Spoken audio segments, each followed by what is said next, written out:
గత వైసీపీ ప్రభుత్వంపై MLC Bhumireddy Ramgopal Reddy hot comments చేశారు. మాజీ సీఎంలు వైఎస్ఆర్, జగన్లు రాయలసీమ అభివృద్ధిని నిర్లక్ష్యం చేశారని విమర్శించారు. రాయలసీమలో కనిపిస్తున్న అభివృద్ధి మొత్తం టీడీపీ పార్టీ కృషి ఫలితమన్నారు. గాలేరు, నగరి, హంద్రినీవా ప్రాజెక్టులు, కియా మోటార్స్ వంటి పరిశ్రమలు టీడీపీ హయాంలో వచ్చినవని తెలిపారు. వైసీపీ పాలనలో సీమ వెనకబడిందన్నారు.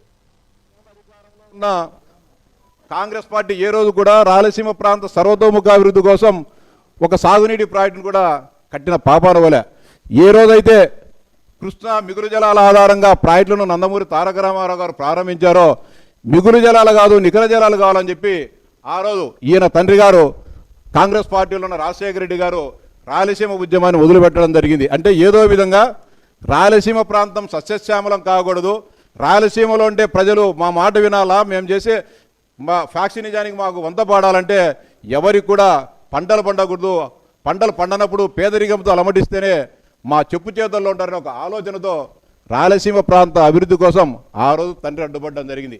మళ్ళీ ఇప్పుడు జగన్మోహన్ రెడ్డి గారు సంవత్సరాల రాయలసీమ ప్రాంతానికి ఏ మాత్రం కూడా మంచి చేయకుండా ఇప్పుడు మళ్ళీ రాయలసీమ లిఫ్ట్ ఇరిగేషన్ ఏదో ఇదని నానా యాగి చేస్తూ ఉన్నారు. ఈ సందర్భంగా సూటిగా అడుగుతున్నా జగన్మోహన్ రెడ్డి గారిని, పులివెందుల నియోజకవర్గానికి 2009 నుంచి 2014 వరకు పార్లమెంట్ సభ్యునిగా ఉన్నావు, 14 నుంచి 19 వరకు ప్రతిపక్ష నాయకునిగా ఉన్నావు, 19 నుంచి 24 వరకు పులివెందుల శాసనసభ్యునిగా ఈ రాష్ట్ర ముఖ్యమంత్రిగా ఉన్నావు. 2019 సంవత్సరంలో తెలుగుదేశం పార్టీ ఇచ్చిన నీళ్లు తప్ప పులివెందుల నియోజకవర్గంలో అదనంగా 1 ఎకరాకైనా సరే నీళ్ళు ఇచ్చినావా జగన్మోహన్ రెడ్డి? సూటిగా ప్రశ్నిస్తా ఉన్నా. అంతకుముందు